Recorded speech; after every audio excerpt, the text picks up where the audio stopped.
Hey, good morning. Scott Luton and Greg White here with you on Supply Chain Now. Welcome to today's big time live stream. Greg, how you doing? Well, I'm good. I'm back in the home studio, coming fresh off of a win on Sunday. A little rough from maybe some enthusiasm and also some spirited discussions about the NFL's overtime rules. But I am here and ready to talk supply chain. What a trooper. What a trooper. All right. So, really quick question in a nutshell.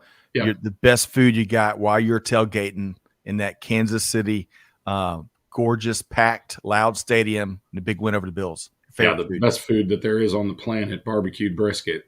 Mm. Yeah, fantastic. So Did you bring some for us today? I did, but it didn't make it home. I'm not sure what happened. Well, hey, we're glad to have you back. I know it's been a busy, crazy time of travel, big wins, big business. And hey, today's episode kind of follows along those lines. Yeah, Today, exactly. it's all about global supply chains, greatest power, I would say, Greg. It's people. And we're going to be talking about and asking and answering the key question: are business leaders doing enough to support their people during these turbulent times? Greg, we get two of our favorite people in industry joining us. We're going to be featuring Paul Noble and Christine Barnhart from Verusen, a company on the move that is powering the material truth. Greg, are you ready for today's conversation? I am ready. Yes, I have many fun conversations with Paul about supply chain, so I'm looking forward to yet another. Wonderful. But hey, all the folks in the skyboxes, the cheap seats, call it what you will, buckle up and get ready because we want to hear from you too. All right. So, Greg, we're going to say hello to a few folks in just a second, but really quick, I want to make sure folks know that nominations are open for our 2022 Global Supply Chain and Procurement Awards, right? We got 9 different award categories. In fact, Verusen was one of our award winners last year or 2 years ago, rather, when we did these live at Modex. That was fun. Yeah, Doesn't matter where your operation is or where your people are, the entire globe is open. And best part about this, Greg, is that nomination fees are all getting donated to our friends at Hope for Justice, a nonprofit on the move, right? yeah, no doubt. I mean, I think it's brilliant what you and Kelly, excuse me, Kelly and Phil Addison have done to not only, first of all, combine supply chain and procurement as they are so tightly woven so often, but to produce a global award and then to do so much good for charity, of course. Hope for Justice is all about human trafficking and Mm. slavery. So any impact we can have on that is appropriate, right? Because we know that some of those issues exist in the supply chain world today. Excellent point. Yeah. So, folks, you can learn more at supplychainprocurementawards.com. Real creative. Supply Chain Procurement Awards and It's genius. easy.com. We ought to give them a nickname, Scott. Right. I think they have the Skippies as This, coined by one and only Greg White. Okay. So we've got two big guests with us here today. Stay tuned in just a second or two as we bring them into the stream. Let's say hello to a few folks. And folks, we want to hear from you today as we walk through this conversation with Paul, Christine, and Greg. Latif is tuned in via LinkedIn. Great to see you here, Latif. Let us know where you're tuned in from. Greg, as you know, Clay Diesel Phillips is tuned yeah, in, part of the team making it happen, national right? champion Clay Phillips. National champion. That's right. Big fan and alum of the University of Georgia, the reigning national champs. And we should say big thanks to Clay and Amanda and Chantel and Catherine, all part of the production team, helping to make things happen here today. Benjamin Goldklang, one of our favorites. It's been for a while. He says, boys, you're looking good. Glad to be back in the live stream. I Yeah. think Benjamin is looking, man, he's looking sharp, Well, he's a big astute. city boy now, so right. I'm sure he's wearing his Armani suits and Well, I think I saw something on social that Benjamin was doing some mentoring or maybe oh, speaking to great. classes or something. So, Benjamin, let us know beyond doing good things in supply chain. Let us know what Yeah. you've been up to. Addie Robinson tuned in from Atlanta via LinkedIn. Addie, great to have you here today. Welcome Uh, aboard. Anna McGovern is with us. Now, this name rings a bell for you, Greg, right? Yeah. You mean She the, is the a former presidential candidate? Oh no, not that one. I bet she hears that a lot. She's a titan in all things procurement and supply chain. She says, hello from Connecticut, guys. Amazing weekend of football. Yes, Anna, We're going to be touching on that. Let us know your favorite team. But great to see you here today via LinkedIn. Connecticut's so cold; it's a great state to watch football from, for sure. Right, Right. right. By the fireplace.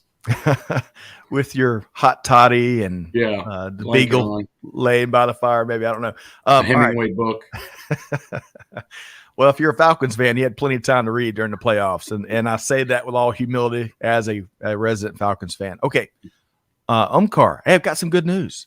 You're part of the live stream already. You're on. You found the link and you're with us. Tell us where you're tuned in from there via LinkedIn. All right. Marie Hurst is with us. Marie, great to see you here. Marie says she just signed up for Modex this morning. The Modex, Greg, so it's like the biggest supply chain circus in the Western Hemisphere, right? It is. And I mean, it's big when they expand one of the biggest event centers on the planet to accommodate almost solely that one show. It's amazing. It is amazing. And Marie, great to have you with us here today. Admire all the things you're doing in supply chain, leading supply chain, helping to make it happen. Memory's back with us. Memory she's been on fire, Greg. I know in all your travels, if you had a chance to tune in, Memory has been dropping it here lately. The Supply Chain Insiders featuring this week. I think we're trying to do some new things with those insiders features. Maybe that group. That's a great group. We got to check it out. We got to reinvent. Yes, on LinkedIn. It's a LinkedIn group. So join that sucker. Join that sucker. Highfalutin advice from Greg White. Join that sucker. That's a t-shirtism. Some people have a way with words, and well, hey, I don't know the rest of it. Really quick, Farshad, thanks for joining from Tehran via LinkedIn. Pierre is back with us from the ATL via LinkedIn. Samuel's tuned in via LinkedIn. Gene Pledger from Atlanta today. He's at a big event in town. Crawford McCarty, this is the final thing we're going to bring in our guest. Crawford says, how do I get a nickname? How would you say that, Greg? How would you answer that question? I would answer the question. Usually there's beer involved, for one. That's right. Often it's, do something really dumb that your best friends remember you for and tag you with for the rest of your life. So Crawford, if you can tell on yourself and give us, be happy you don't have one. Right. We'll come up with one, no doubt. But Crawford, great question. And thanks for being here today via LinkedIn. Okay, Greg, we have got to get to work because when you've got two of the biggest dynamos in the world of global supply chain with you on a live stream, we got to get them in and start picking their brain, right? So with no further ado, I want to bring in and introduce Paul Noble, CEO with Verusen, and his colleague, Christine Barnhart, Vice President of Product Strategy and Go-to-Market. Hey, Paul, Christine, how we doing? What's up, y'all? Hey, how's it going? It is so great to have y'all back. Every time y'all make an appearance, you come with bigger and bigger and bigger news. You're as reliable as the U.S. Postal Service, folks. Well, better than that, I bet. Onward and upward.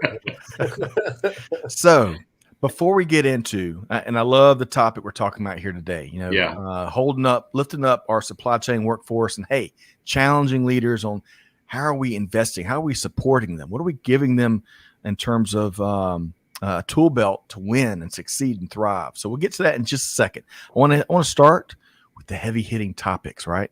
So I'm going to ask y'all both. It is Friday, is National Lego Day. Yes, National Lego Day.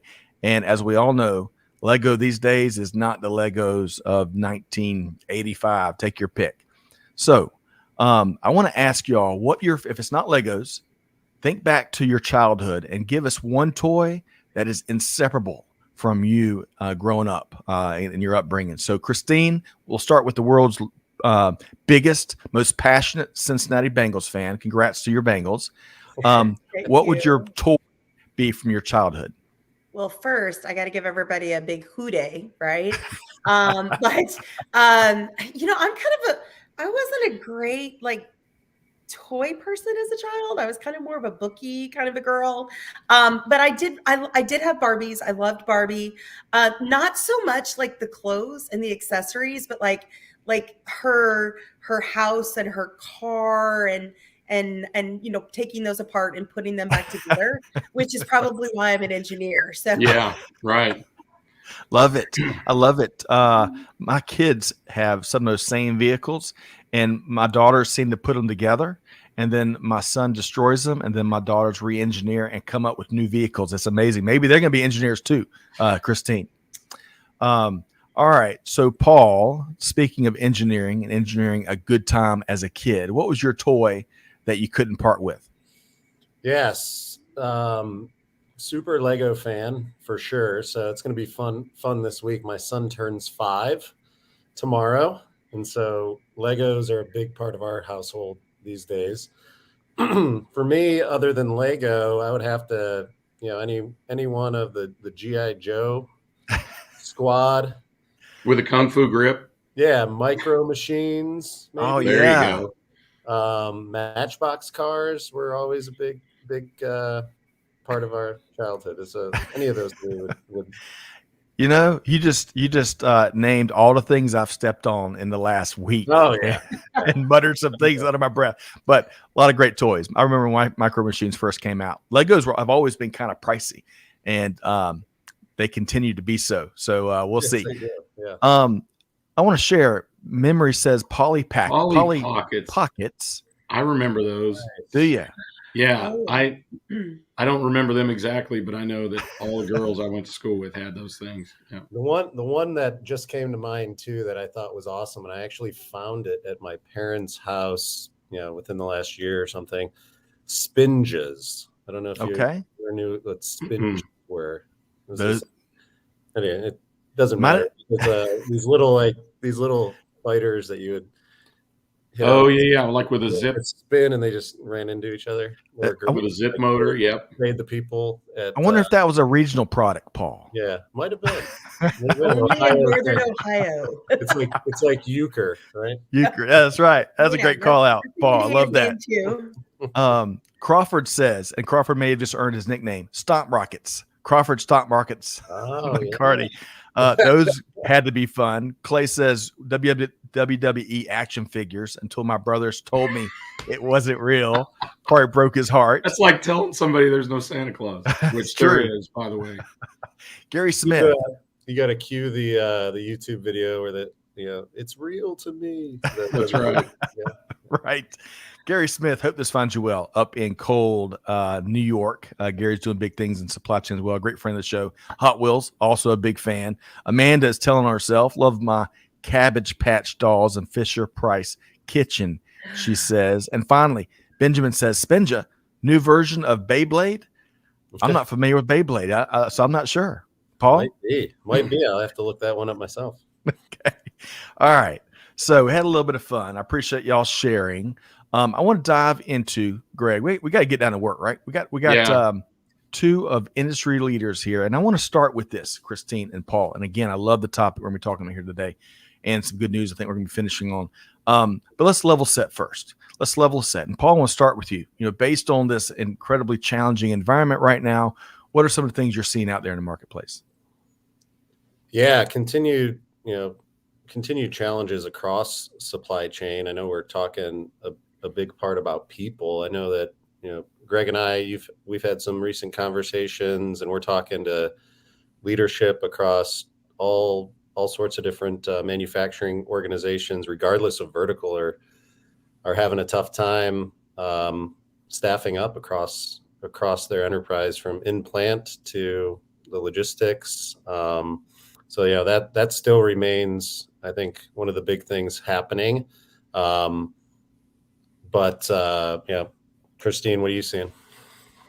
Yeah, I mean, I think we still see a lot of chaos across supply chain because there's data, but nobody knows what to do with the data. It is on one side of the business, but the other side of the business doesn't have access to it. And I think, one of the things that a lot of the analysts, including Gartner, are talking about is that a lot of companies are making investments to really get value from that. I think Gartner published a statistic that said, like, by 2024, 50% of supply chains will have invested in applications that support artificial intelligence and advanced analytics. And I do think that's spot on with what, personally we're seeing in the market as well.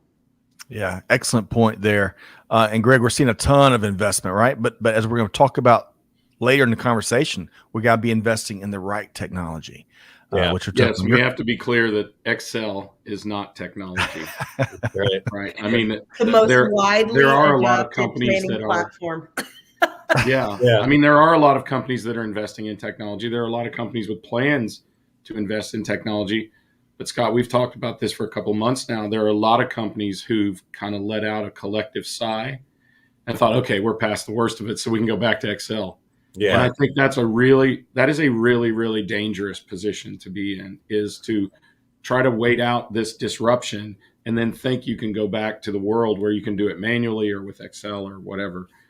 The value of that data is not just its existence. The value of its data is the ability to continue to use it and to constantly connect it and control it as you use it to improve your enterprise. So I love that, Greg. And Paul, I want to come back to you because digital transformation, if I could say it, I need my 18th cup of coffee, is the rule of the day, right? But unfortunately, technologies, they're not all the same, and some are still letting us down and failing, right? Yeah, you can't project your way out of this one. So I think it's important as everyone's evaluating and putting end-to-end supply chain transformations together and setting out initiatives for track and trace by 2030 and all these very, very desirable outcomes. Can't adopt it fast enough though. You need to start doing, right? And it can't take 5 years. We don't have 5 years to do it. And it doesn't mean you don't plan out for that those end goals and that advancement in different parts of the supply chain. But there are, you can't turn to the past to solve future problems. So I think the biggest thing we're seeing is, companies making decisions quickly, trying new things that sometimes may feel a little bit uncomfortable or too good to be true. But there's a lot of cool stuff going out there. And it's going to be, we're here talking about people today. There's a lot of knowledge that exists across organizations and supply chain and supply networks and partners that needs to be harnessed outside of just the data in their systems too. I mean, that's the X factor. I mean, being able to do that is a game changer. Agreed. Yeah. All right. So, Christina, I want to come to you next really quick. Let me share a couple quick comments here. Gary Smith is echoing what I think all three are speaking to. Companies that do not invest in technology will not survive. But when we talk about digital transformation, technology is letting us down. Christine, anything else to add on that? And then, Greg, I'm going to come to you for one quick follow-up point. Yeah, I mean, I think it's not so much that we don't see people are investing. I'm not sure they're investing in the right way. We did a survey last year, and what it showed is that only 8% of companies were investing in AI and machine learning. And that 37% of companies were still using Excel, to Greg's point, for that kind of day-to-day task like inventory management. So I think one of the things we see with supply chains, they're very strapped for resources, and that's not just dollars. That's people and time and, all of the things that go with that. And so, I think digital transformation is great, but we've been talking about it, 15 years. Right. Companies are digital, right? Nobody's analog anymore. But we're still not getting the value that being digital, really promised. Yeah. Well said, Christine. And the Bengals are not analog anymore. They are fully digital, moving ahead. All right. So, Greg, I got to come to you because I want to circle back with a follow-up question from Christine. But, Greg, this talk about you got to move, you got to take action, you got to do, as Paul said a moment ago. Your thoughts? Yeah, the world has changed forever. I mean, we're not in the end state yet, but we'll never go back to the way the world was before the pandemic. Pendulum will swing back a little bit. And the other thing is this, as we've kind of alluded to, both Paul and Christine have said, the workforce has changed. 3.6 million people in the United States alone retired or left the workforce that were not expected to that year. So, and 95% of those people were 55 and above. So to Paul's point, we have lost a lot of intellectual capital, Right. and the data that could be captured for that, from that. And that means that these younger generations that will be taking over those roles, or maybe even applying old-fashioned, God help us, Christine, old-fashioned technology or AI or something like that, they don't have the data to teach these engines unless they go back and access that actual intelligence for their artificial intelligence, because that's what creates artificial intelligence, is actual intelligence. And if the workforce is changing at the rate that it has, even aside from that 3.6 million, millions more jobs will be automated. So we have to capture that human actual intelligence to instill it into artificial intelligence. The time for that is now, if it wasn't already before. Right? I love that. If your platform's not on fire, you need to light it. I want to share a couple quick comments, including this one that really is going to be a wonderful segue. So I think this is Cher asking a question here, and we're going to touch on this in a moment. I think this is Cher asking leading AI software being used in supply chain management. So hold that thought, Cher. We're going to circle back on that. Memory says technology needs to be everyone's responsibility and not leave it to the IT department and engineering. Siloed deployment is futile. I love that, Memory. And then Marie is making the point that I'm going to take to you, Christine. Marie says, often we can identify the right strategies by listening to our people and then use the data to support the direction. So on that point, Christine, what I'm hearing all of y'all speak to and allude to in some of the comments here is fixing supply chain problems, enabling supply chain success doesn't always start with technology. Is that right, Christine? I would say it probably should never start with technology. It should really start with clearly defining what are the challenges and the problems that you're trying to solve. And I think a lot of companies, they rush to whatever the shiny new bright technology is, AI, blockchain, multi-echelon optimization, whatever's in the hype cycle. But the problem with that is if all we're doing is deploying a new technology and we're not changing our business processes, we're not critically thinking about how people interact with that technology, how it either makes their life better or worse, we're not going to get the value from that technology that we really thought we would when we started. Yeah. Well said, Christine. All right, so Paul, I'm going to give you a chance to piggyback on that, and then I'm going to pass the baton to one and only Greg White for the next segment here. Paul, your thoughts? Yeah, no, I think it's outcome driven. What we're seeing more is, there's opportunities for faster deployment, non-IT led, outcome driven products, and really changing, not over making things over complex just because that's the way it's always been done. Like, you got to change the way you're looking at the outcomes that you want to drive, and we're seeing more and more business leaders step into strategic decision making roles on the types of technologies that can deliver the outcomes that they desire. Excellent. That's a big change, especially in supply chain. Excellent point. Really quick, Greg, and then I'm going to come your way. Anna McGovern says, always must start with the questions. What is the problem I'm trying to solve? And technology follows, kind of what Christine was saying. Can't apply old thinking to new, shiny technology tools. All right, so Greg, your thoughts. Where are we going next? Well, you also can't expect those technology tools to solve the problem. I mean, that's part of the issue that we have is we think, plug it in, it's done, right? The truth is, it takes a lot of human support, a lot of management support, and a lot of clear direction for a company to both identify the problem that they want to solve, the solution methodology that they want to take, and the outcomes that they require based on that as well, and keep their eye on the top or bottom line, whichever they're trying to impact with that technology, and make sure that they're getting that outcome that they want.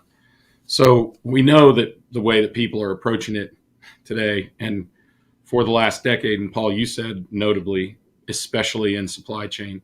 The way people are approaching technology hasn't worked. So help us. Help us. What do you see out there that that's a better option? So like for for us, and we always talk about it in our strategy sessions, and as we're looking at where we're expanding the platform for our customers, we have this concept that we call material truth, right? We're developing features to give people trust that they have what they need where they need it. That's what they want, right? It doesn't need to have 10 steps and 100 different projects. Can it be simple? Can it be fast? Can it be sustainable? And does it deliver that? And we're not going to, develop any technology that doesn't have that as the driving outcome. Whether you're in procurement, ops, reliability, engineering, simple is better, right? And I think that's kind of the paradigm shift. Is yes, supply chain is incredibly complex, and it's not getting any less complex. But we can simplify things, right? So if I can, I think we can expose some things, because the complexity is only a real problem if you can't see all the way through your network and your trading partners and your products, right, and your inventories. So I think what you're saying is very key to being able to understand what. Now we know a lot more about the complexity. Before we were kind of blind to it. Now that we know it, we feel compelled to do something about it. And what you're talking about helps get there for sure. Agreed.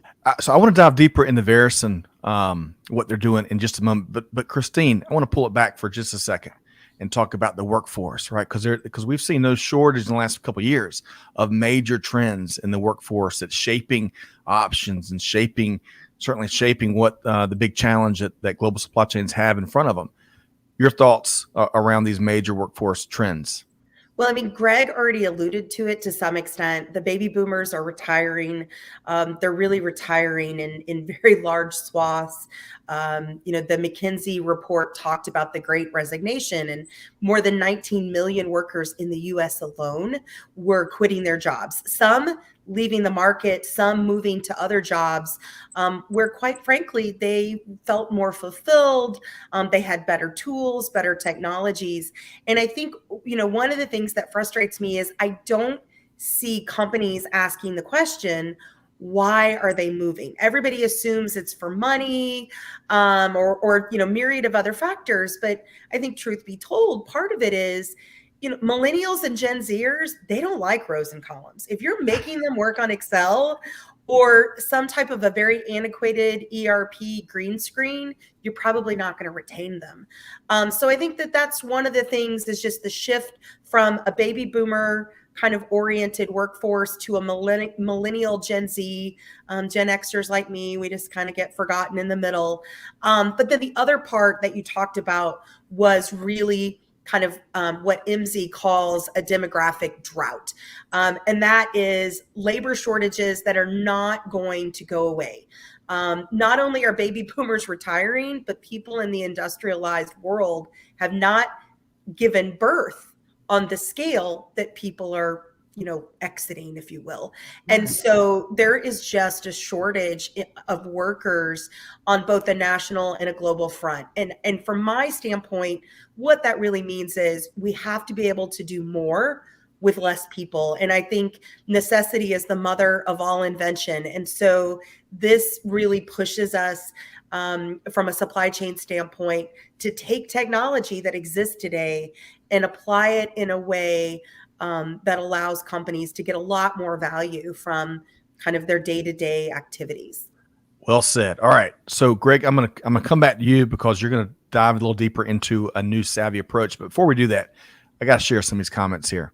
Memory loves outcome driven, which I think Paula Christine said earlier. She says it's outcome driven. So true. Measured and sustained control of efforts. Crawford, we're going to come up with a nickname for Crawford here soon, but he says sustainability is super critical. The legacy option is just a Band-Aid on supply chain strain. Tech solutions shouldn't be Band-Aids. They should be systemic revolutions. Excellent point there. And John Perry, great to have you back. He says Excel is the world's biggest crutch. That is a t-shirt ism. Lots of t-shirt isms here today.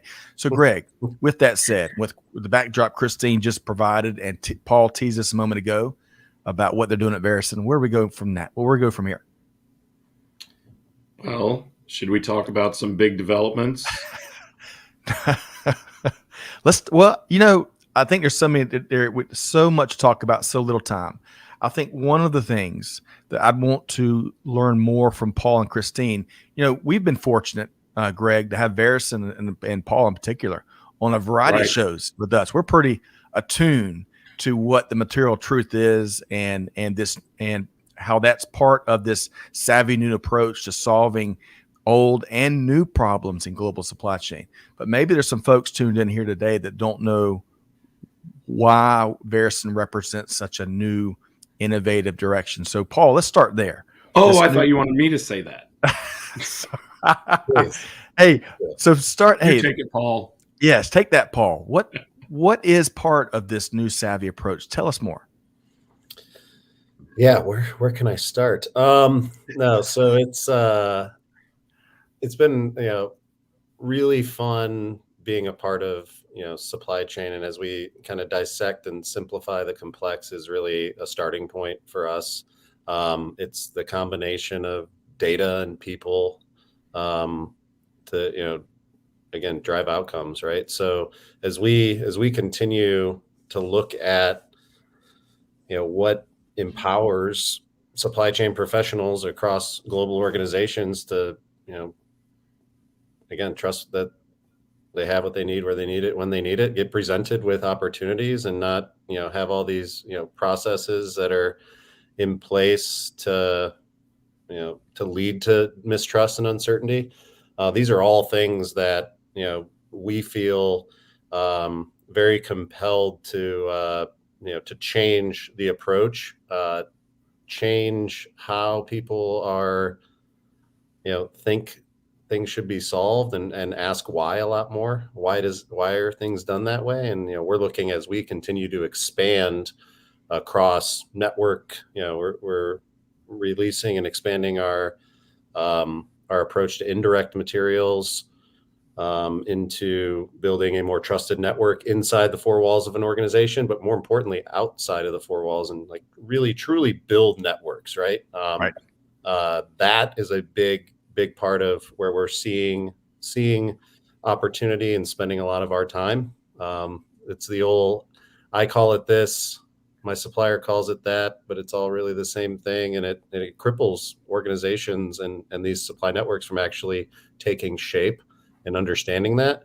And a lot more to come going out of indirect and really moving into a more prioritized part of the business in the raw and direct material space, which we're going to be tackling, which is really exciting.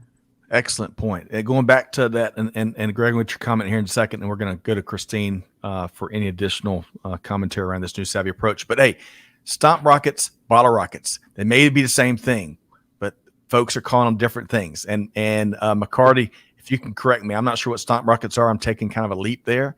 But Greg, I can't remember the example you always use I think pails and buckets. Is that the one you use, Greg, all the time? Yeah. I mean, that's look, the part of what the beautiful simplicity of part of what Verusen does is there are all these companies that have grown by acquisition, right? They've got two items that are exactly the same. In the old days, if I was a plant manager and Christine was a plant manager, Christine could call it a Bengal bucket and I could call it a Chiefs bucket or something like that. But it's exactly the same product. But then when we go to look up and say, hey, do we have any extra buckets around? We don't find it. And, that's one of the most beautiful things that I think Paul and the team do. Everyone has heard, everyone probably fears, and everyone should realize that you don't necessarily have to do what's called a data cleanse anymore. You can take the data and reconcile it and still create a master record that recognize all of those individual identities without having to do a whole bunch of project. The 5-year project that Paul was talking about earlier, I think that's beautiful. And I think especially as we're talking about people here and what companies can do for people, I think it's important. First of all, full disclosure, I'm an advisor and investor in Verusen also. So, um, so I know a little bit of this, but I'm not giving away any inside information, Paul. But one of the most important parts of the Verusen culture is this concept of good humans and doing for people, right? And because and because we're talking about what companies can do to make their people more effective, and that becomes more important as the workforce changes and has to interact with more automation and more artificial intelligence and other technologies. That aspect of knowing and challenging and enabling your people, and also treating them fairly, and having the right mixture of people in your company, that becomes really, really important, because as we've talked about for years, Scott, that diversity of viewpoint, that diversity of demographic, or whatever the heck you want to call it, just diversity of experience is really, really important. And that is all part of not only the culture, but also the solutions that Paul and Christine and the team are putting out there. Agreed. But can I go back just for a second? And Christine, I'm pulling you in the conversation. If Greg's running the plant and Christine's running the plant, my money's on Christine. I love you. I love you, Greg. Big old hug. But we would have great and exciting meetings. Right? Oh, yes. I don't know how much we'd get done. So Christine, so we're going to talk of that last thought that Greg shared. We're going to talk about it in a minute, especially as it relates to Verusen. But going back to the approach, and kind of as a piggyback on what Paul and Greg just shared there, what else would you add to what's required today in supply chain? Yeah, I mean, I think there's a ton of data. Laura Ciceri refers to data lakes as data swamps, which I just love because I think it's true. We've made or are making very large ERP investments, BI investments, data lakes. But the problem is the data is there. It may not be very good data, right? And people don't know what to do with it. And I think his example of, there's a Chiefs bucket and a Bengals bucket.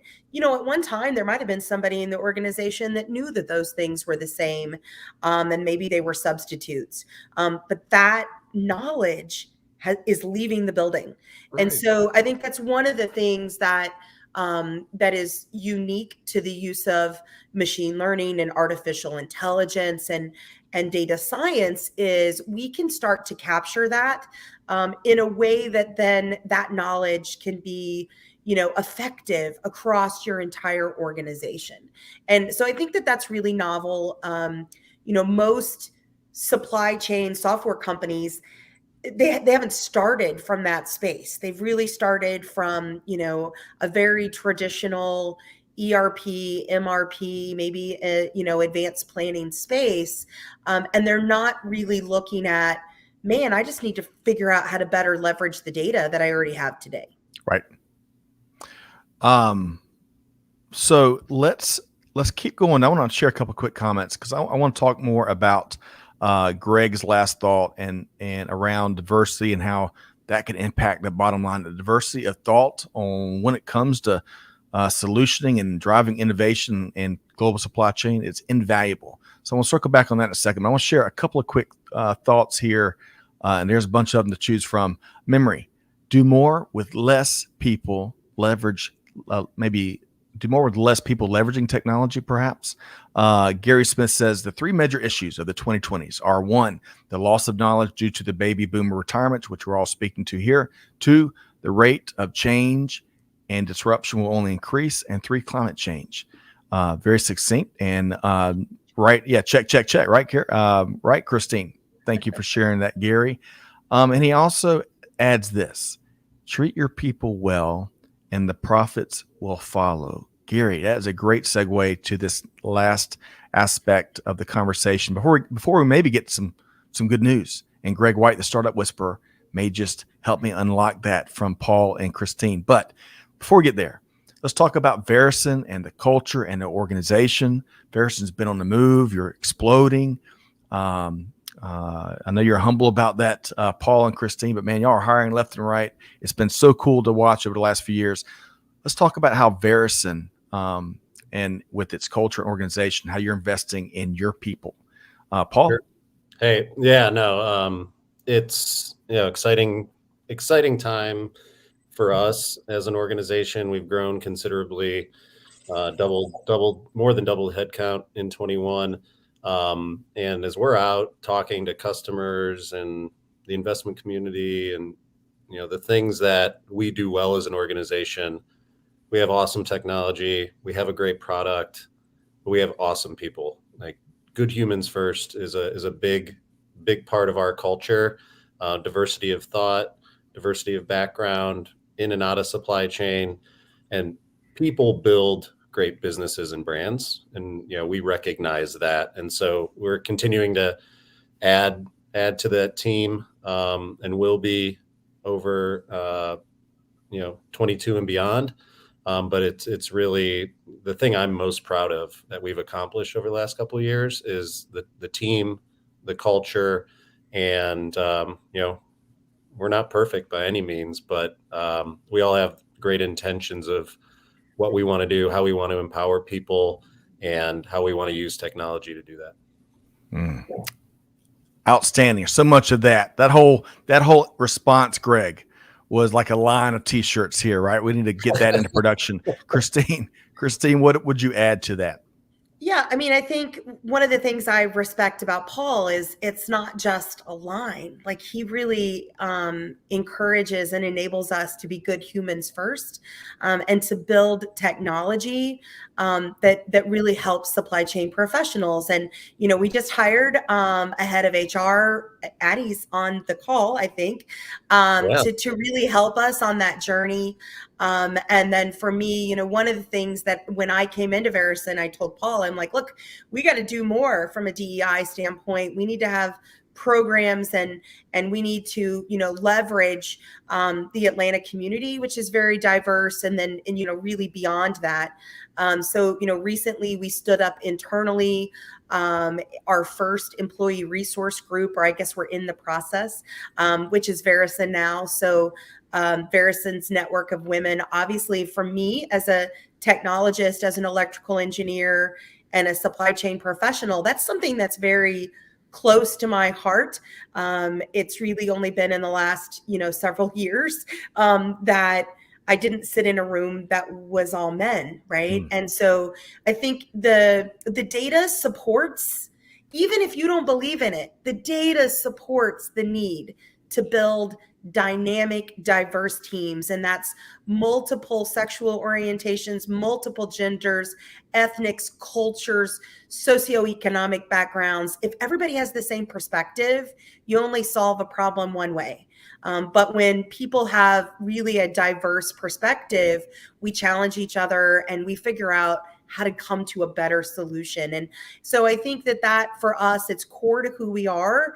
And you see that then in how we design software and in how we want to make supply chain professionals. We want to make their life easier. We want to make sure their companies are more successful.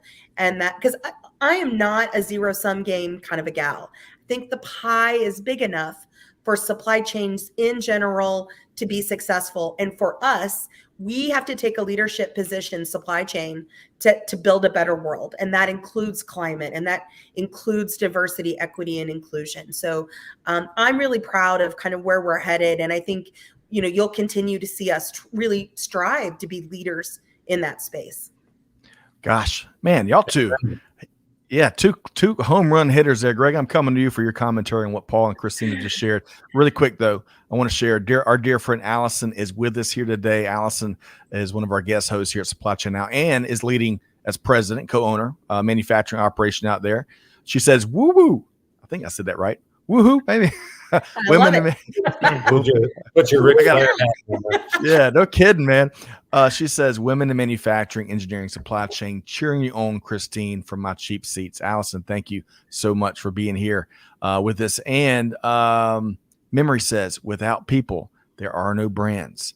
Excellent point there. Okay, so Greg, there was a truckload of really passion, intriguing leadership that we heard in the last 5 minutes. Your take, and then we're going to get into some good news.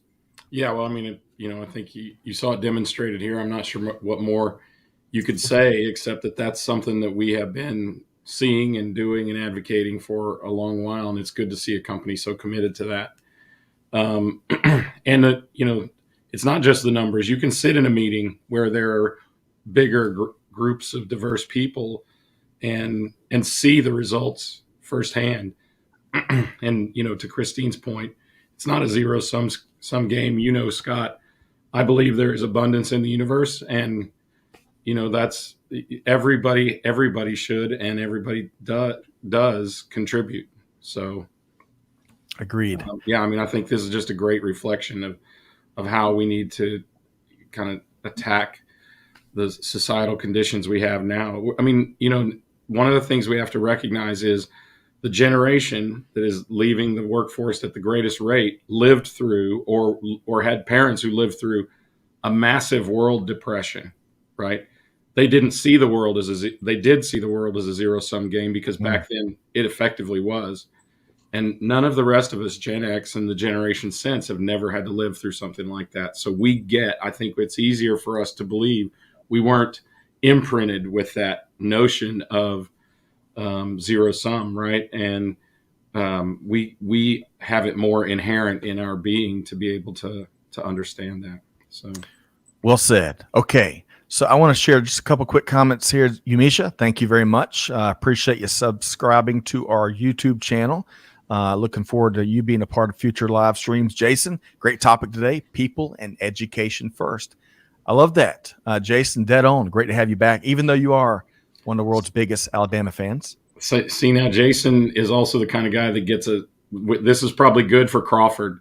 Jason's the kind of guy that gets a nickname like Sunglasses or Hollywood or something like that. Hollywood, right? Definitely. Right. Hollywood.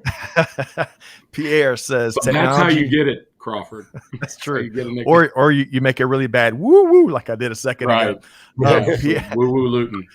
Pierre says, technology is a tool. Give people the time to become proficient at a given technology prior to introducing the newest approach. This builds confidence and stability. And I would add trust to that. And with trust, as all of y'all were talking about throughout the conversation, you can absolutely move mountains when you've got trust in these relationships and in your supply chain.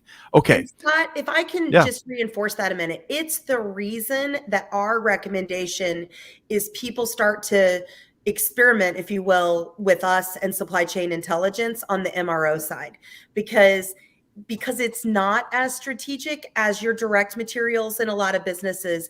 It allows us to reduce the risk, to increase that time to value, and let your people really get comfortable with what it means and how it works. And so, we started in MRO. We love it, and we are going to continue to innovate there. But now I think us as an organization and our customers are ready for us to move into direct materials and provide that same type of material truth. And so, I have a lot of people that are like, oh, but I only want to do raw materials and components. No. You're not starting in the right place. You're manufacturing risk for your org that doesn't need to be there. Gosh, so much more. I'm looking forward to future conversations. We got a little bit of good news. I think we're being one of the first folks to report on here today. But before, two quick comments. Manuel, clearly in the Air Force, he says the Air Force has multi-million-dollar aircraft, but without the talented airmen supporting these platforms, the technology means nothing. Thank you, Manuel, for your service and the teams you're with. Completely agree. And I would add, we often think of the pilots, but all the maintainers, the maintainers got their work cut out, especially on these long-running military programs. And memory, speaking of aircraft, although Top Gun is a Navy reference, I'm going to use it here. So Jason T. Hopkins, Top Gun, new nickname. And thank you, as deemed by memory. Okay, so great movie, 1986. My brother, Clay Luton, fell asleep 5 minutes into the movie, and he's never – we've been giving him a hard time ever since. All right, so Greg, speaking another of way to get a nickname. That's right. Speaking of Top Guns, but when it comes to big-time players growing, succeeding, innovating in global supply chain, hey, Verusen's top of the list. So I don't know, Startup Whisperer. Greg, have you put your finger – what are you hearing? Any news here you might be hearing? Yeah, I may have heard that something big was happening with Paul and Christine and the team at Verusen, and we probably ought to let them spill the beans, but it is big and it requires congratulations. So let me be the first on air to congratulate you. Now tell us what I'm congratulating you for, Paul. Thank you. No, and appreciate having us on today. It's a super exciting day for Verusen and our customers, and all the good humans we surround ourselves with. We announced today our Series B funding, which was a $25 million capital raise that we're going to be already immediately putting it to work, welcoming a great new partner to our board and team. So this round was led by Scale Venture Partners out of the Bay Area, who has a great track record of helping companies like ours get into growth stage and really pour gas on the fire, so to speak, from a capital perspective, but more importantly, from a brand building perspective. And also with that, welcoming Stacy Bishop to our board, which adds to a really great team of investors and partners that we have around the table to do some pretty incredible things. So we talked a lot about it throughout the show, but really for this is going to allow us to invest in a lot of people resources. So just hired our head of people and culture. We're going to be resourcing heavily across all functions of the business, from engineering to data science to product to sales and marketing and customer, and entering, continuing to really drive and change the way organizations manage their material supply across the indirect space and MRO. We're not shifting away from that. We're going to accelerate that vision across network and supply. And but we are going to be resourcing up and simplifying, increasing velocity, and really building a sustainable way to manage all of your materials. So getting into the raw and direct material space to help our customers, which it's been a market pull, right? So market pull, customer pull, prospect pull, and we're ready for it now. So that what we've been building over the last couple of years gives us a ton of confidence that we can change the way organizations are managing materials across their entire network, direct or indirect. So really excited, and thanks for having us on. You bet. Paul, go ahead and say it. You ain't seen nothing yet. You ain't seen nothing yet. I love this. Congratulations from all your friends here. We've known you all a long time, and it's amazing to see what you've seen. Congrats on this big time news. And if I could do a cartwheel, I'd go out and do it in my front yard right now for an outstanding Series B raise. Christine, you got to be tickled. And really quick, before you respond, really quick, I had a chance to sit down, Greg, one-on-one with the legendary Christine Barnhart. And I'm going to tell you, just like y'all have seen here, she'll blow you away. And to see this new infusion of talent that both of y'all have been speaking to, holy cow, it changes the whole trajectory. It changes, as Paul put it, how fast you can move and how big, even bigger problems you can solve. So Christine, how excited are you? I mean, I'm super excited. I wouldn't have joined Paul back in October if he hadn't sold me on his vision.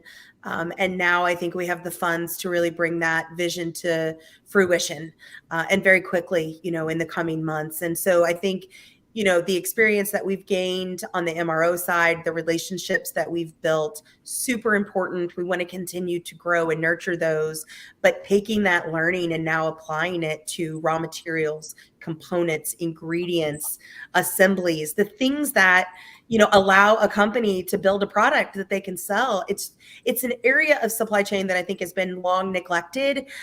We're all dazzled by the finished good and the demand, side of the business. But if you don't have the right materials, you're not making product. And so, for us, we're just super excited. I think you're going to see really great things for us as we start to grow and ramp and accelerate. Agreed. Greg, a quick comment before we make sure folks know how to connect with Paul and Christine. Yeah, well, it's great to see good things happen to good humans, and I mean, Paul and the team have been working hard, and they have not only created a great product, but they've created incredible results for their current clients and an incredible level of trust with those clients, and that's why, as Christine says, they're being pulled into other parts of the business to do more. And man, what a lesson for somebody who is starting a technology company. You don't just want to get to that level of product, right? You want to get to that level of trust with your client where they're asking you to do more and maybe even taking you a little bit outside of your initial vision or comfort zone. But if you see a path to that kind of opportunity, it's great to be trusted by your current customers and have so many customers coming to you or responding to the benefit and the return on investment that you provide to them. So this is a great model for a technology company, just what Paul and the team have done here in so many ways. Outstanding. What a great crescendo. The whole conversation led to a crescendo of this big announcement here today. All right, really quick. I know, Paul, you got a hard stop, but both y'all may. How can folks connect with y'all and learn more about Verusen? And Paul, let's start with you. Yeah, so LinkedIn, Paul Noble, Paul J. Noble across all the social platforms, and then with Verusen at Verusen AI or Verusen.com. Wonderful. Or the dog pound. That's right. Cleveland Browns dog pound. Love Right. that. Christine, same question. Yeah, I mean, I think LinkedIn is probably the most logical way to get in touch with me. I'm pretty accessible. For those that might be attending the Society of Plastics Professionals, they have a DEI in manufacturing conference on Thursday and Friday. So you can hit me up there as well, and I'll be speaking. There's kind of an interactive platform. So I think, either of those methods would work for me pretty well. Awesome. One final little shot for Christine Houday. Good luck. It's going to be one heck of a game, Cincinnati, Kansas City, this coming weekend. But kidding aside, congrats, seriously, on behalf of our entire team here. The remarkable journey that Paul and Christine and the Verusen team's on. So, Paul, big thanks to you and Christine for joining us here today. We've been talking with Paul Noble and Christine Barnhart with Verusen. Don't be strangers. We're going to have y'all back, I think, in February with us, and we look forward to that. Thank you so much. Just getting started. That's right. All right. Thanks, Paul. Everyone. Thanks, everybody. Get it. I love it. So, Greg, I like how you put that there. It's great. It's great to see good things happen to good humans. I can't agree with you more. So we talked about so much there. I mean, from level setting, what's going on, workforce, technology, new approaches, and then, of course, diversity and the sheer power of diversity. And then, of course, the Verusen story and their latest news. What's out of all of that, what's one of the favorite things that you heard there?